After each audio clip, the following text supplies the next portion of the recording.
बैद्यनाथ धाम में गंगा स्नान कर रहे भक्त की जान बचाने खुद महादेव हुए नदी में प्रकट, और फिर जो हुआ उसे देखकर सभी लोग हैरान हो गए।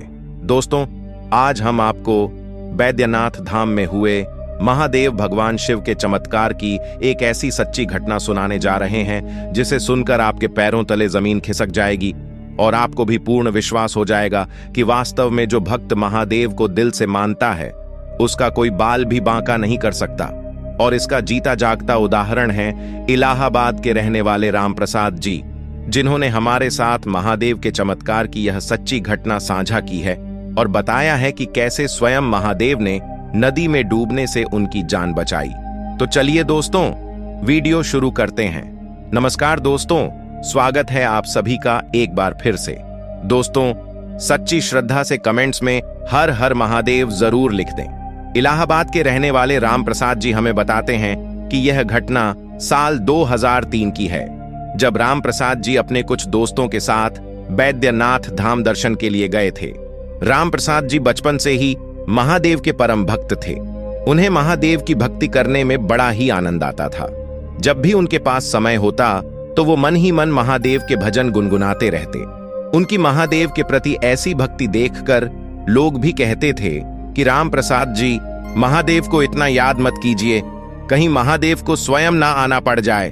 कई लोग तो उनकी इस आदत का मजाक उड़ाने लगे थे। एक बार हर साल की तरह राम प्रसाद अपने कुछ दोस्तों के साथ बैद्यनाथ धाम गए। तो दोस्तों, आप जानते ही होंगे कि बैद्यनाथ धाम यानी कि बैद्यनाथ मंदिर के पास शिव गंगा झील है, जहां श्रद्धालु बड़े भक्तिभाव से स्नान करते हैं। राम प्रसाद जी भी अपने दोस्तों के साथ वहां स्नान करने पहुंचे।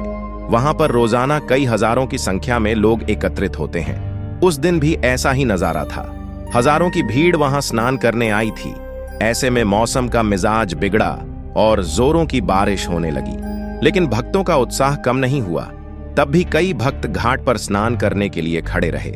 उनमें से एक राम प्रसाद जी भी थे।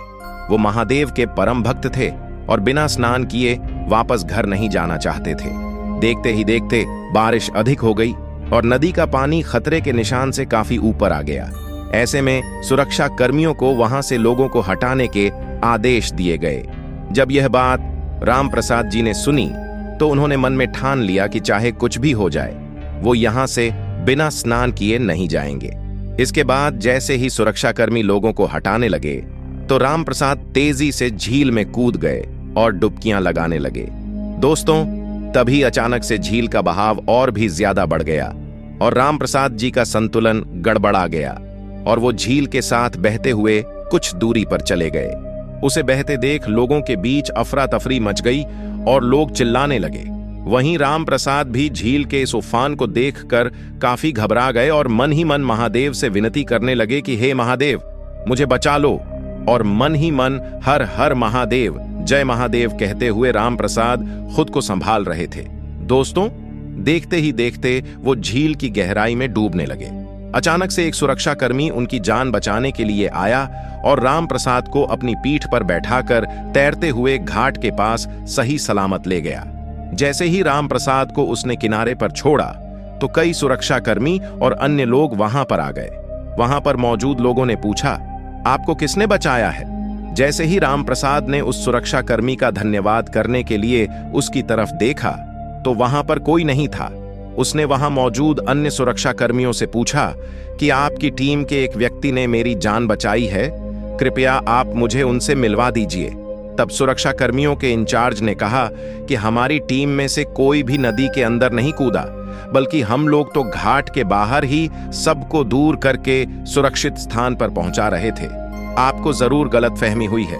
पुलिस वालों की बात सुनकर राम प्रसाद जी हैरान हो गए और सोचने लगे कि आखिर वो कौन था जिसने मुझे झील की खतरनाक लहरों से बचाया है। राम प्रसाद जी इस बात को सोचते सोचते एक साधु के पास बैठ गए। राम प्रसाद को देख उस साधु ने पूछा, बच्चा, तू इतना परेशान क्यों है?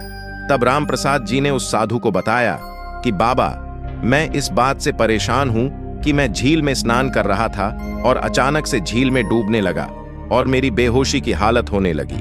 तभी वहां एक पुलिसकर्मी आता है और मुझे झील के किनारे छोड़ गायब हो जाता है। बाबा, पता नहीं वो कौन था। वहां मौजूद सभी भक्तजन मुझसे कहने लगे कि यह तेरा वहम है, तुझे लहरों ने झील के किनारे फेंक दिया था। ये बातें सुन वो साधु समझ गया कि वो कोई और नहीं बल्कि स्वयं महादेव थे। तब उस साधु ने रामप्रसाद जी से कहा, बेटा घर जाओ और महादेव का धन्यवाद करो, उनकी पूजा करो। महादेव की असीम कृपा तुझ पर बनी हुई है, तेरा कोई बाल भी बांका नहीं कर सकता। साधु की यह बात सुन रामप्रसाद जी अपने घर पहुंचे और महादेव का दिल से धन्यवाद किया और गरीबों को जरूरत की चीजें भी दान की। आज की वीडियो में बस इतना ही। धन्यवाद।